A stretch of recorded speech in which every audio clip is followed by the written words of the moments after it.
के मध्य में कि प्रभु का परिचय दिया, कुछ और जान न जान पर उस ईश्वर को जान, उसकी व्यवस्था को जान। बंधुओं, मेरी माताओं, जरा चिंतन करना, विचार करना। उस समय जब गर्भ में जीवात्मा है तब तो कहता भगवान बस एक बार निकाल दे, अब नहीं सहा जाता, मैं झिल्ली में लिपटा पड़ा हूं, मेरे समीप से गंध मल की नदियां बह रही हैं इस गर्भ में, एक बार बस अब की बार भेज दे बाहर।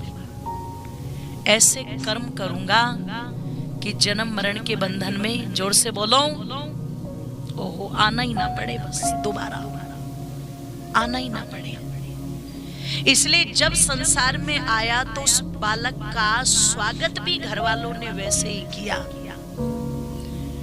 पर आज तो डीजे बजा बजा कर स्वागत हो रहा है ना जी।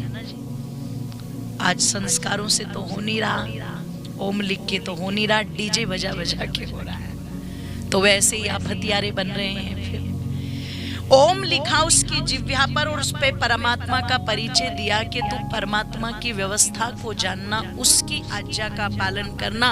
अच्छा, महर्षि ने कहीं पर ये नहीं लिखा कि लड्डू कचौड़ी लेकर के जब जाओगे तो वो परमात्मा की सबसे बड़ी भक्ति होगी, नहीं लिखा ना। वस्त्र आदि लेकर के जाओगे वो परमात्मा की सबसे बड़ी भक्ति होगी, नहीं लिखा कि तुम लेट के जाओगे वो परमात्मा की सबसे बड़ी भक्ति होगी, नंगे पैर जाओगे वो परमात्मा की सबसे बड़ी भक्ति होगी। आप मुझे बताइए, एक माँ बाप और एक बच्चा, एक बेटा उनका, पता लगा जो माँ बाप को वैसे तो सुबह सुबह आकर के लेट जाता है, पैरों में दंडवत प्रणाम करता है, ठीक है, दंडवत प्रणाम करता है, बिल्कुल पैरों में लेटता है और पूरे गुणगान पूरे दिन गाता है, पर सुबह से लेकर के शाम तक माँ बाप जितनी भी बातें कहते हैं, एक भी बात माँ बाप की नहीं मानता। ऐसे बच्चे को आप क्या कहोगे, मातृ पितृ भक्त कहोगे या नालायक कहोगे? पक्की बात है ये, कोई संशय तो नहीं है आप लोगों को इसमें? देख लो, कभी बाद में फिर दिक्कत हो जाए। आप स्वयं कह देंगे नालायक है, एक नंबर का नालायक है, किसी काम का नहीं है। तो हम भी तो ऐसे ही हो रखे हैं, लेट के जा रहा है, कोई नंगे पैर दौड़ा दौड़ा जा रहा है, कोई चारों तरफ की परिक्रमा करने पर लगा हुआ है, कोई लड्डू लेके जा रहा है, कोई कुछ लेके जा रहा है, कोई कपड़े लेके जा रहा है। पहले तो जाते ही थे, अब तो साथ में लेकर के घूमने लगे। अब तो साथ में ही लेकर के घूमने लगे, पहले तो जाते भी थे, अब तो साथ में ही लेके घूमने लगे। जैसे होता है ना, बच्चे बचपन में खिलौने से खेलते थे, तो जो कलर अच्छा लगता था गुड़िया को वही साड़ी पहना दी, उसका वैसा ही मेकअप कर दिया, अच्छा लगा तो गुड्डे और गुड़िया का विवाह भी करवा दिया। हमने वही खेल सब भगवान के साथ करने शुरू कर दिए। हमारा मन करता उसके साथ खेलने का तो हम खेल रहे हैं, लड्डू गोपाल बना करके उसको। हमारा मन करता है नाचने का तो हम नाच रहे हैं, हमारा मन कर रहा है लड्डू खाने का तो हम उसको लड्डू का भोग लगा देते हैं, हमारा मन करता है कि पूड़ी कचौड़ी का भोग लगा दो, खाने का मन कर रहा है तो हम उसको वो भोग लगा देते हैं। अच्छा, किसी किसी का मन करता है मैं घूंट लगा लूं, तो उन्होंने भगवान को, सब काम हमने वही कर दिए। क्यों जी अरोड़ा जी? सब घूंट भी लगवा दी हमने भगवान को।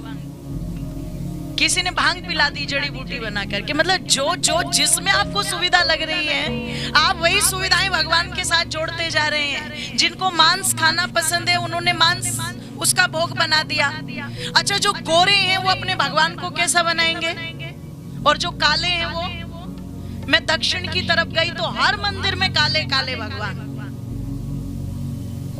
हर मंदिर में। और कोई ना कोई एक सस्पेंस पैदा कर दिया। आप चले जाइए इलाहाबाद में, तो उन्होंने कहा, मैंने कहा इलाहाबाद में क्या स्पेशल है? बोले क्या स्पेशल? त्रिवेणी घाट चलो, वहां पर लेटे हुए हनुमान जी पूरी दुनिया में आपको वहीं मिलेंगे। मैंने कहा इसमें कौन सी बड़ी बात है? क्या हनुमान जी लेटते नहीं थे कभी? सोचो, आप जरा विचार करो। मतलब जैसा जो चीज हमें अच्छी लगी हमने तुरंत वही भगवान के नाम पर चिपका दी। हमें वायरल चल रहा है तो हमने भगवान के भी कपाट बंद कर दिए, भगवान जी भी बीमार हो रहे हैं। हमें कोविड-19 हुआ तो हमने भगवान को भी काढ़े पिला दिए, इन्हें भी पिलाओ किलो घोट घोट के, कहीं भगवान जी को काढ़े ना हो जाए, कोविड-19 ना हो जाए।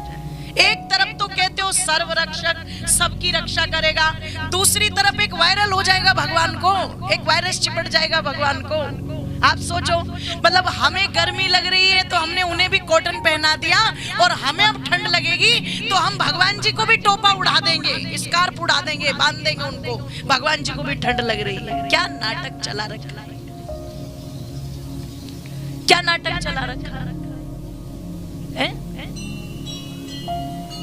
हम जब चाहते हैं ताले में बंद करते हैं, और जब चाहते हैं, बताओ भगवान में और अजमल कसाब में क्या अंतर रह गया फिर? सोचो, क्या नाटक लगा रखा है। आपको नहीं लगता कि जो इतनी बड़ी सत्ता है हमें उसके बारे में जानना चाहिए, वो कैसा है,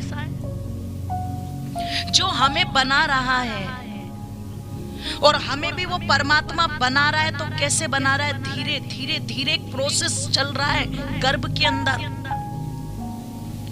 इतना सा माँ का यूट्रस और उसमें एक पूरे बच्चे का निर्माण हो रहा है, और वो प्रोसेस बहुत धीरे धीरे चल रहा है। माँ से पूछूं मैं कब आंख बन रही है, बोले मुझे नहीं पता। कब कान बन रहे, बोले मुझे नहीं पता। बस मेरे अंदर तो एक हलचल है। इसका मतलब जो निर्माण हो रहा है धीरे धीरे, वो माँ को महसूस हो रहा है। जो माँ पहले आराम से नॉर्मली खाती थी जब प्रेग्नेंट नहीं थी, अब प्रेग्नेंट हो गई तो पता लगा कुछ चीजें खा रही है तो उसको उल्टी आ रही है। इसका मतलब जो चेतन सत्ता उसके गर्भ में पल रही है वो बता रही है कि मैं आ चुकी हूँ। उसका निर्माण चल रहा है तो वो अपने निर्माण का एहसास उस माँ को करा रही है। वो जैसे जैसे बड़ा हो रहा है, पैर मार रहा है, वो बता रहा है कि मैं चेतन सत्ता हूँ और मैं धीरे धीरे, जोर से बोलो, बढ़ रहा हूँ। अच्छा एक बात बताना, परमात्मा का निर्माण तो अपने आप एहसास करा रहा है उस माँ को कि मैं तेरे गर्भ में पल चुका हूँ माँ, इसलिए हाथ पैर मार रहा हूँ। पर जो हम भगवान को बना रहे वो भी हाथ पैर मारते हैं क्या? हम ही तो चला रहे हैं उन पर हथौड़ी, बोलो। और जयपुर में तो बन रहे होंगे छाती पे बैठे हुए हनुमान जी की, और बना रहे हनुमान जी को छाती पे बैठ के, उसकी हथौड़ा चल रहा है पूरा, घनाघन पूरी आवाजें आ रही है।